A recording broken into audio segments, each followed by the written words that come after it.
Welcome to the official 2021 virtual Mt.Hood District Acting Competition Awards ceremony. I'm Sarah Dempsey.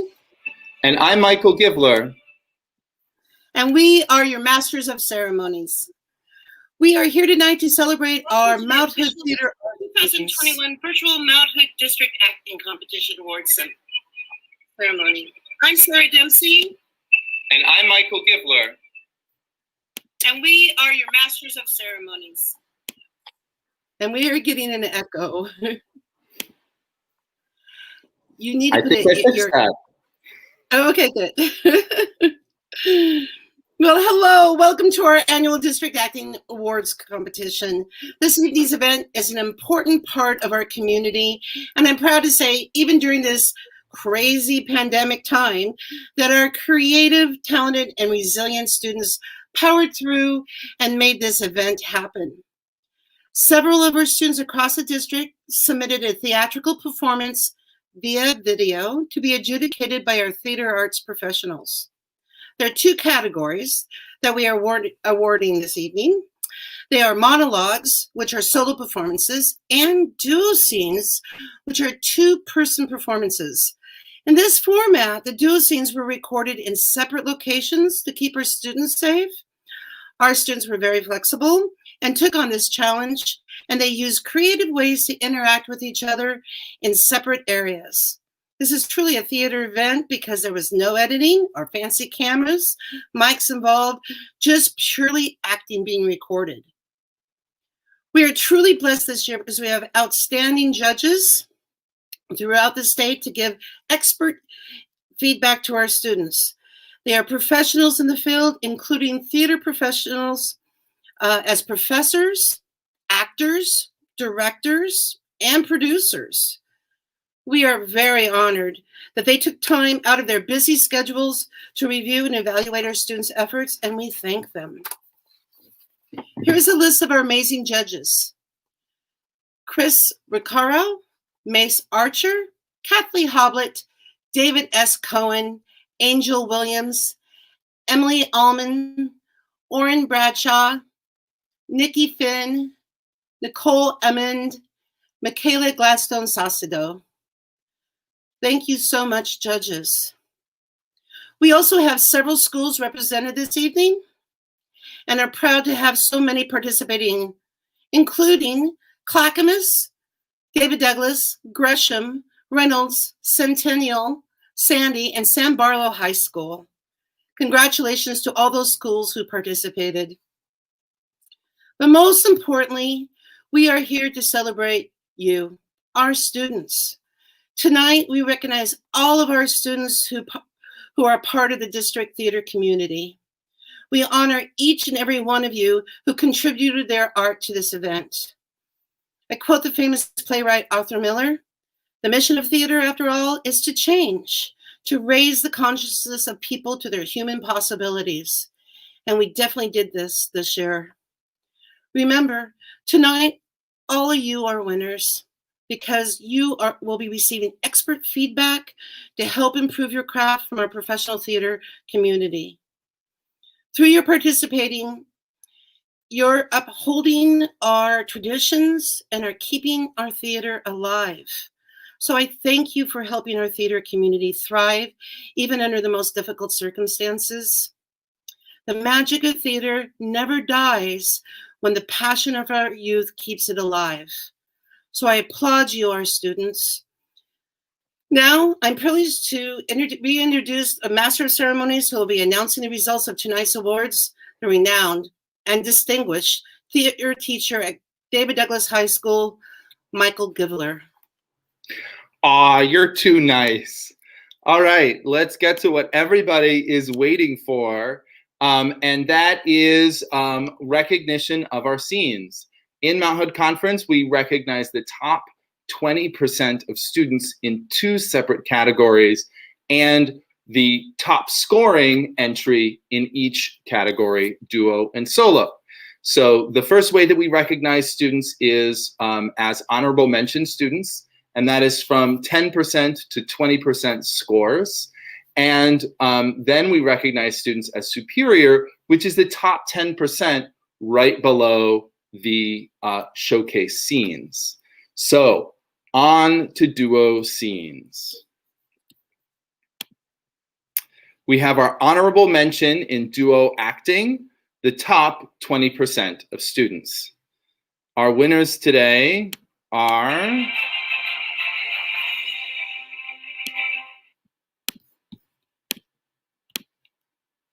Tommy Nitz and Tyler Carter from David Douglas High School. Now, we only had one honorable mention because we recognized more superior students because of a tie. So on to our superior students. This is the top 10%. And they are Connor Rudisil and Trevor Fickner from David Douglas High School, and Abigail Bethke and Marin Miller from Sam Barlow High School, Brody Joseph and Keegan Chirigino from Gresham High School, Harris Andrus and Evelina Anderson from Gresham High School. These are your superior actors, the top 10%. And now to announce the showcase winners for duo acting. After I announce their names, I'll play their winning scene. And showcasing this year in duo acting is Andrew Schroeder and Toby Nieborn from Sam Barlow High School. And now, once I catch up with my sound cue, I will play their scene. Please welcome our showcase scene.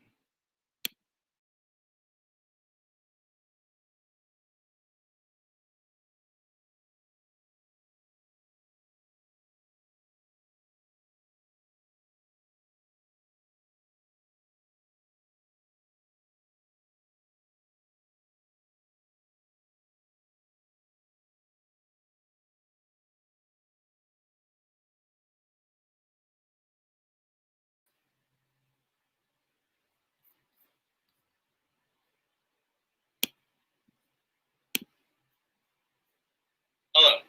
Today we will be performing Say Goodnight Gracie by Ralph Pig. I'll be portraying Steve. I'll be portraying Jerry. Thank you.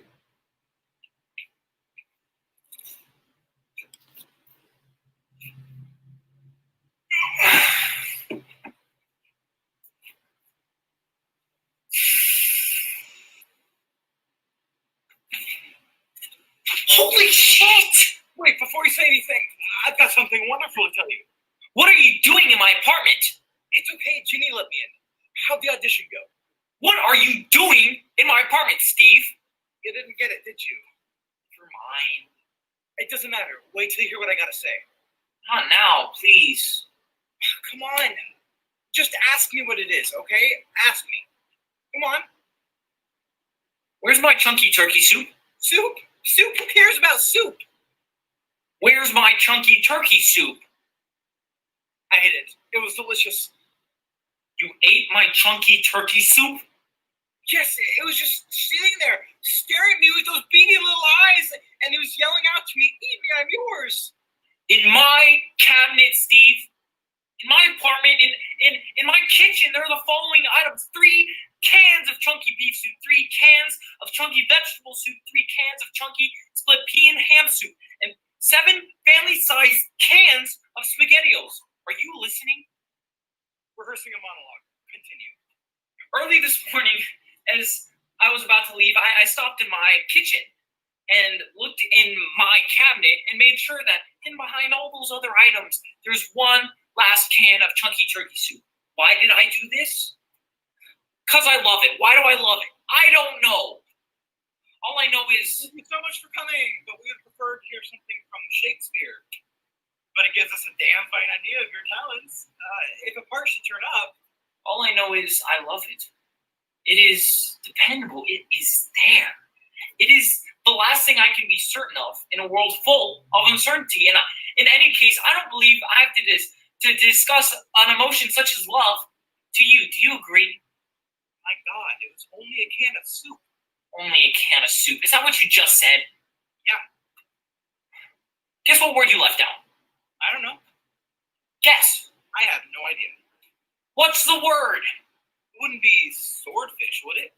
The word is my. My. It was only my can of soup. You were really angry. Oh yeah, how can you tell? All right, listen, I'm sorry, okay? Don't you ever eat my soup again. Now I've got a headache. Listen. No, don't say another word. I've got to relax. Dear God, I've got to relax. Let me relax. May I make an observation? You got tense.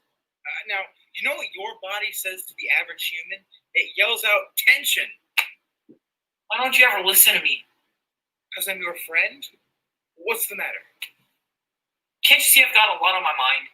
Obviously, I'm not insensitive. Can we get to my thing now? Sure. All right, now listen. You know that girl who comes into the bookstore with the hair, Anyway, this morning she tells me if I ever come up with an idea for a comedy sketch, she's got contacts with Norman Lear. Norman Lear! Can you believe this? I couldn't. Well, anyway, you know what? By strange coincidence, I've been working on a comedy sketch the past few months. And I've modeled the main character off of you, right? I gave him your name, Jerry, and everything. But one day, I'm sitting there, it just comes to me. Write a comedy sketch about a group of people who are born and raised in the atomic age, whose lives have gone nowhere, whose dreams have been shattered, who see themselves as hopeless failures, or at best, historical curiosities. And the best part is they have no idea what to do about it. Well, doesn't that sound great? No? Okay, well, guess who I'm going to recommend for the part? You! There will be no way they can turn you down. What do you think? I hate to break it to you, Steve. You're fantasizing again. No, I'm not fantasizing again. What I've written is the cumulative result of everything that's happened to me in the past few years. This is it. I know it. Okay? All right, listen up. I know it's a little bit pretentious, but I don't know, the past few years I feel like I've really formed some, what's the word? I've formed maturity. I've formed some maturity as an artist. Maturity, Steve? Okay, don't you appreciate what I'm trying to do for you, man? I was trying to make you laugh. It was a great success, Steve. Thank you.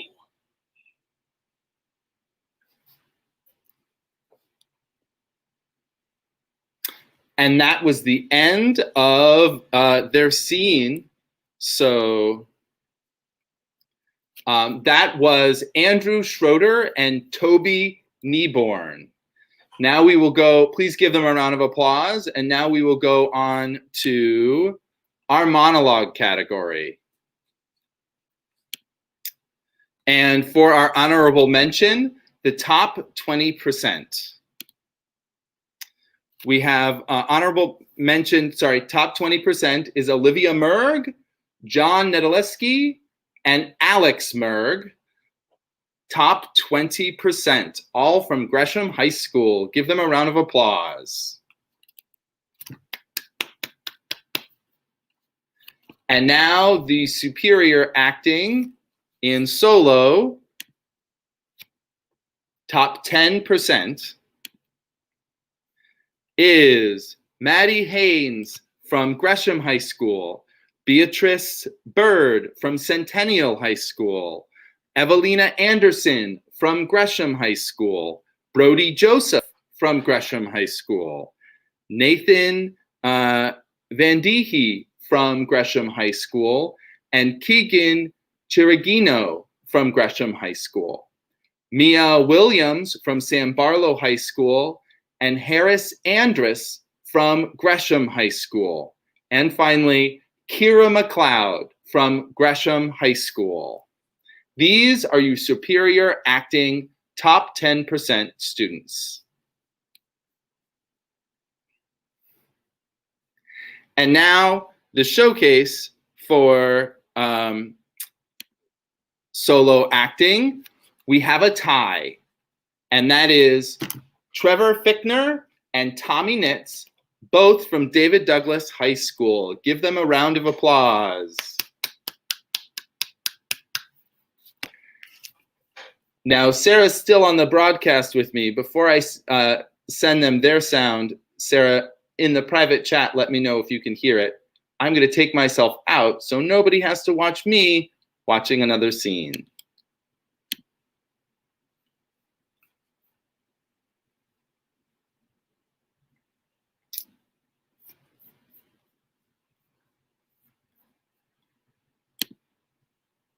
Hello.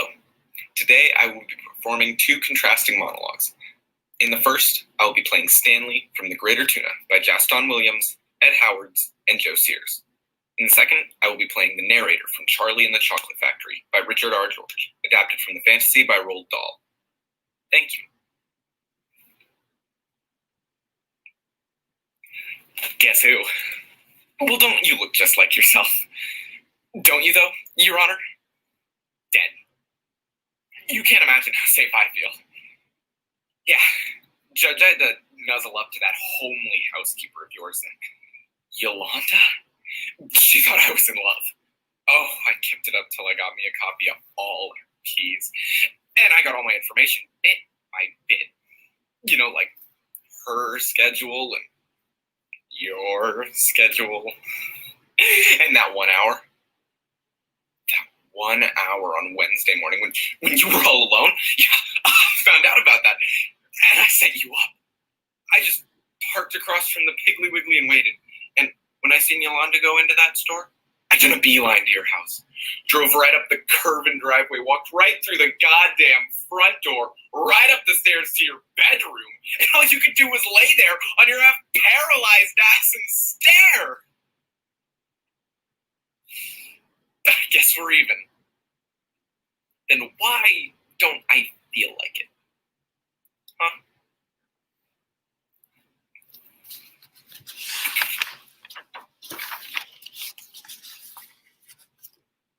Welcome to a delicious adventure in a wonderful land. You can tell it'll be delicious. Can't you smell it already? How I love that gorgeous smell. Now, you've all heard of Cadbury's, Nestle's, Hershey's, Wonka's. What's that?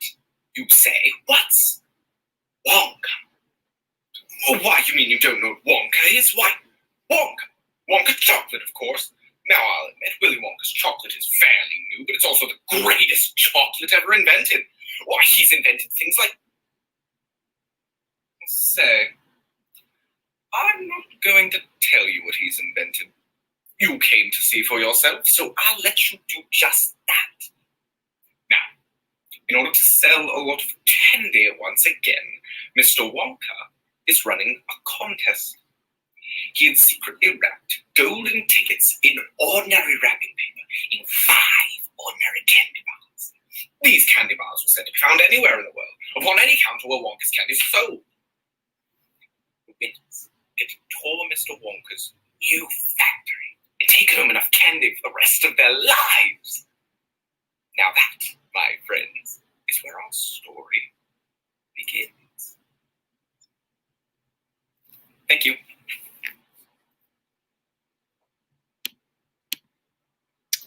And that was Tommy Nitz from David Douglas High School. And now I'd like to welcome Trevor Fickner.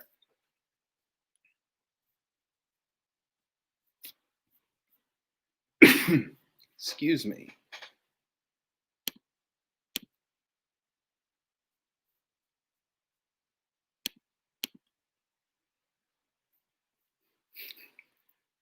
Hi, my name is Trevor Fickner. I'll be performing 2 contrasting monologues. The first one is from Macbeth, where I'll be portraying Macbeth. The second is from Death of a Salesman, where I'll be portraying Biff.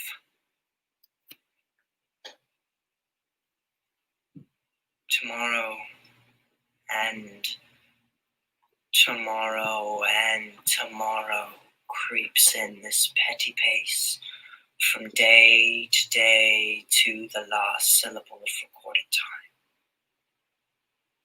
And all our yesterdays of lighted fools the way to dusty death. Out, brief candle. Life is but a walking shadow, a poor player that struts and frets its hour upon the stage, and then is heard from no more. It is a tale told by an idiot, full of sound and fury, signifying nothing. You know why I didn't have an address for 3 months? I stole a suit in Kansas City, and I was jailed. I stole myself out of every good job since high school, and I never got anywhere because you blew me so full of hot air that I couldn't take orders from anybody. That's whose fault this is. It's goddamn time you heard that, Pop. I ran down 11 flights with a pen in my hand today, and I stopped. Do you hear me? I stopped in the middle of the office building. Do you hear this? I stopped in the middle of that office building, and I saw the sky. I saw everything that I love in this world. The food, the work, the time to just sit and smoke. And I looked at the pen, and I said to myself, what the hell are you grabbing this for? What are you trying to become something you don't want to be? What are you doing in an office building making a contemptuous, begging fool of yourself when all you want is out there? The minute you say you know who you are, why can't I say that, Willie? Pop! I'm a dime a dozen. And so are you. Thank you.